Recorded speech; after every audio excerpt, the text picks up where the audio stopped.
जय हिंद। इस वीडियो में हम लोग क्लास 10 फिजिक्स के सिलेबस के बारे में चर्चा करेंगे। क्योंकि सिलेबस सबसे पहले जानकारी होगा, उसके बाद हमें चलेगा कि कितना नंबर का क्या है, कहां से कौन सवाल पूछता है, कौन कौन चैप्टर हमें पढ़ना है। तो सबसे पहले स्टार्ट करते हैं 10th का फिजिक्स का सिलेबस। फिजिक्स का मतलब होता है भौतिकी। हालांकि PHY-SIC फिजिक्स मतलब होता है मेडिसिन और मतलब होता है दवा। चाहिए फिजिक्स नहीं, हमको पढ़ना है ये वाला फिजिक्स। अब हम लोग चलते हैं 10th का जो सिलेबस दिया गया है उसके बारे में थोड़ा सा चर्चा कर लेते हैं। तो सबसे पहले साइंस को 3 भाग में बांट दिया गया। साइंस को 3 भाग में बांट दिया गया 10वीं क्लास में। एक होता है फिजिक्स, एक होता है केमिस्ट्री और तीसरा होता है बायोलॉजी। तो आज हम लोग फिजिक्स के सिलेबस के बारे में देखते हैं। पहला चैप्टर जो हमारा पढ़ना है, बहुत बड़ा चैप्टर है, वह है प्रकाश का परावर्तन। प्रकाश का परावर्तन, जिसको अंग्रेजी में कह दें तो reflection of light. Reflection of light. जैसा कि आप लोग को दिख रहा होगा कि बगल में बल्ब है और बल्ब से आ रहा है लाइट, और लाइट जो है चमकीला बोर्ड से टकरा करके और चारों तरफ बिखर रहा है। This is reflection of light. यही प्रकाश का परावर्तन है। दूसरा, इसमें जो हम लोग जो है पूरे दर्पण के बारे में पढ़ेंगे। कौन कौन दर्पण होता है? समतल दर्पण। समतल दर्पण में कैसा प्रतिबिंब बनता है? समतल दर्पण का उपयोग कहाँ है? उत्तल दर्पण। उत्तल दर्पण का उपयोग कहाँ है? उत्तल दर्पण में वस्तु को कहाँ कहाँ रखेंगे तो प्रतिबिंब कहाँ बनेगा? अवतल दर्पण। अवतल दर्पण क्या है? इसमें जो है विभिन्न प्रकार के कंपोनेंट, और अवतल दर्पण में बने प्रतिबिंब कहाँ कहाँ वस्तु रखेंगे तो प्रतिबिंब बनेगा। उसके बाद विशेष चैप्टर में पढ़ना है आपको दर्पण सूत्र। दर्पण सूत्र 1/f = 1/v + 1/u। F बराबर फोकस दूरी, v बराबर प्रतिबिंब दूरी और e बराबर वस्तु दूरी होता है। इसी चैप्टर में हम लोग पढ़ेंगे F बराबर r/2, यानी फोकस दूरी वक्रता त्रिज्या, फोकस दूरी और वक्रता त्रिज्या में संबंध। उसके बाद दूसरा चैप्टर है प्रकाश का अपवर्तन। प्रकाश का अपवर्तन, इसको इंग्लिश में कह दें तो एक वर्ड खाली चिन्ह होता है, एक जगह तैयार हो जाएगा। Refraction, refraction of light, reflection of light. अब बात आता होगा कि जब रिफ्लेक्शन पढ़ना है तो रिफ्लेक्शन क्यों दिया? तो भाई रिफ्लेक्शन जो दिया है इसमें माध्यम चेंज नहीं होगा। प्रकाश जिस माध्यम से आएगा उसी माध्यम में टकराएगा और वापस लौट जाएगा, तो इसको कहेंगे प्रकाश का परिवर्तन। लेकिन प्रकाश के अपवर्तन में माध्यम चेंज होगा। जैसा कि दिखता है कि मान लिया कि हवा से पानी में प्रकाश जाता है या हवा से कांच में प्रकाश जाता है, तो वहां कुछ न कुछ हमको टेढ़ा दिखाई देता है, मुड़ा हुआ दिखाई देता है, धंसा हुआ दिखाई देता है, उठा हुआ दिखाई देता है। तो इस तरह की जो घटना घटेगा इसको कहेंगे प्रकाश का अपवर्तन। जैसे हमें जो है बहुत सारा कोई बर्तन में मान लिया कि पानी रखा हुआ है और कोई लोहे का रॉड देखने में लगता है टेढ़ा है, लेकिन वास्तव में जब उसे हम बाहर निकालते हैं तो वह वास्तव में टेढ़ा नहीं होता है, बल्कि यह कमाल है प्रकाश के अपवर्तन का। इसी चैप्टर में हम लोग करेंगे विभिन्न प्रकार के लेंस के बारे में, different types of lens. Lens क्या है? लेंस कितने प्रकार के होते हैं? लेंस किस लेंस का उपयोग किस दृष्टि दोष के निवारण के लिए किया जाता है? जैसे दृष्टि दोष में क्या होता है? मानव नेत्र द्वारा जब किसी वस्तु को देखा जाता है तो उस वस्तु का प्रतिबिंब हमारे आंख के रेटिना पर साफ साफ नहीं बन पाता है, जिसके कारण वस्तु धुंधला दिखाई देता है। इसे ही कहते हैं दृष्टि दोष।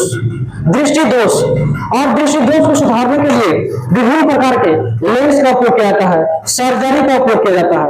तो दृष्टि दोष यहाँ पे हम लोग करते हैं 4 प्रकार के। सबसे पहले है मायोपिया, मतलब निकट दृष्टि दोष। निकट दृष्टि दोष का मतलब होता है निकट की वस्तु दिखता है और दूर वाला धुंधला दिखाई देता है या नहीं दिखाई देता है। इस दृष्टि दोष से पीड़ित व्यक्ति को अवतल लेंस लगाकर उसे ठीक किया जाता है, सुधारा जाता है। उसके बाद दूर दृष्टि दोष, जिसको कहते हैं हाइपरमेट्रोपिया। हाइपरमेट्रोपिया में होता क्या है? तो दूर वाला वस्तु साफ साफ दिखाई देता है और नजदीक वाला वस्तु धुंधला दिखाई देता है या नहीं दिखाई देता है। इस दृष्टि दोष से पीड़ित व्यक्ति को उत्तल लेंस के चश्मा लगाकर व्यक्ति को दूर किया जाता है, दृष्टि दोष को सुधारा जाता है। और अगला है हमारा अभिमुखता। अगला है अभिमुखता। इसमें क्षैतिज और ऊर्ध्वाधर में से कोई एक दिखाई देता है। इस तरह के दृष्टि दोष में क्षैतिज और ऊर्ध्वाधर में से कोई एक दिखाई देता है और इसको सुधारने के लिए बेलनाकार लेंस का उपयोग किया जाता है, बेलनाकार लेंस का उपयोग किया जाता है। और अगला है जरा दृष्टि दोष, प्रेस बायोपिया। जरा दृष्टि दोष में क्या होता है, व्यक्ति को न तो नजदीक दिखाई देता है और न ही दूर दिखाई देता है। अर्थात कह सकते हैं कि यह दृष्टि दोष जब एज बढ़ जाता है, 30-40 साल से पार कर जाता है, उस अवस्था में यह दोष उत्पन्न होता है। और जरा दृष्टि दोष का निवारण करने के लिए बाइफोकल लेंस, द्विफोकल लेंस के चश्मा का उपयोग करते हैं। जैसा कि ऐसा जो है चश्मा देखा होगा, एक तरफ रहता है ऊपर में और नीचे में रहता है, इसे कहते हैं द्विफोकल लेंस। यह जो बीमारी बुढ़ा बुढ़ी को ज्यादा होता है। और अगला जो है मोतियाबिंद होता है, जो बहुत एज बहुत बढ़ जाने के बाद होता है। तो मोतियाबिंद का जो इलाज है वो ऑपरेशन के द्वारा ठीक किया जाता है। और एक और है दृष्टि दोष जिसको कहते हैं वर्णांता कलर ब्लाइंडनेस, और यह अनुवांशिकी रोग होता है जिसे किसी भी लेंस और दर्पण से ठीक नहीं किया जाता है, ना कोई ऑपरेशन से ठीक किया जाता है, बल्कि यह एक जेनेटिक प्रॉपर्टी होता है। यदि किसी व्यक्ति के माता और पिता में यह लक्षण होता है तो यह संतान में भी देखा जाता है, अर्थात इसे दूर नहीं किया जाता है। इसमें लाल वाला जो है कलर हरा दिखाई देगा और हरा वाला लाल दिखाई देगा। इन तमाम बातों को हम लोग पढ़ेंगे प्रकाश का अपवर्तन और मानव नेत्र में। तीसरा पढ़ना है मानव नेत्र, मानव नेत्र और रंग बिरंगा संसार, रंग बिरंगा संसार। ह्यूमन आई, इंग्लिश में कहेंगे human I and colourful world, colourful world. दृष्टि दोष के बारे में तो इसी चैप्टर में पढ़ना है, लेकिन एक और पढ़ना है इसमें एक और पढ़ना है स्पेक्ट्रम के बारे में। जब प्रिज्म से कोई श्वेत प्रकाश को गुजारा जाता है तो प्रिज्म क्या करता है, प्रिज्म क्या करता है भाई अपने आधार की ओर 7 अलग अलग रंगों में मोड़ देता है।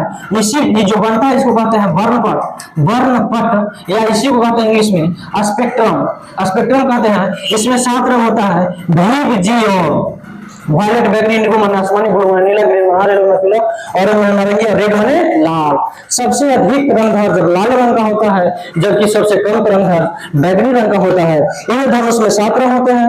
इंद्रधनुष सूर्य के विपरीत दिशा में बनता है और इंद्रधनुष के बीच का रंग होता है वह हरा होता है।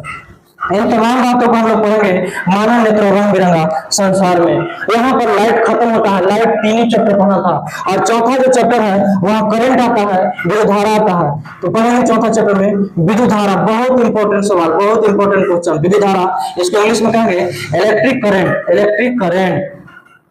इसमें करंट क्या होता है, वोल्टेज क्या होता है, पोटेंशियल डिफरेंस क्या होता है, कार्य क्या होता है, विभव क्या होता है, विभवांतर क्या होता है, इन तमाम बातों को इसमें पढ़ेंगे।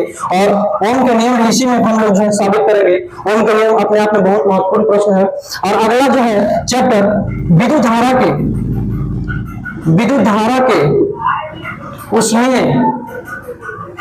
विद्युत धारा के रासायनिक, विद्युत धारा के रासायनिक और उष्मीय प्रभाव, इंग्लिश में से कह दें तो हीटिंग, हीटिंग या केमिकल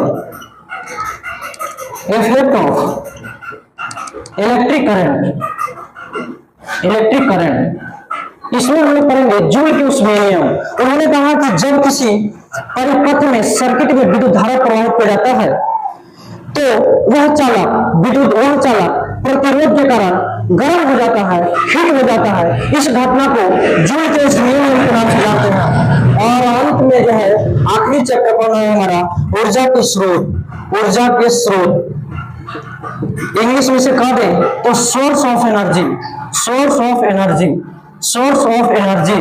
दुनिया में जितना ऊर्जा पढ़ना है, चाहे नाभिकीय ऊर्जा हो, नाभिकीय संलयन हो, नाभिकीय विखंडन हो, या हमको पढ़ना है यांत्रिक ऊर्जा, या हमको पढ़ना है गतिज ऊर्जा, स्थितिज ऊर्जा, इन तमाम बातों को पढ़ेंगे ऊर्जा के स्रोत में। आखिर किसी पदार्थ को जलाने के लिए क्या क्या आवश्यक होता है, दहन क्या होता है, ज्वाला क्या होता है, उष्मीयमान क्या होता है, इन तमाम बातों को पढ़ेंगे ऊर्जा के स्रोत में। विशेष अलग अलग जब चैप्टर के हम लोग अध्ययन करेंगे तो एकदम डीपली अध्ययन करेंगे। यहाँ पर हम जो है सिलेबस को समाप्त करते हैं।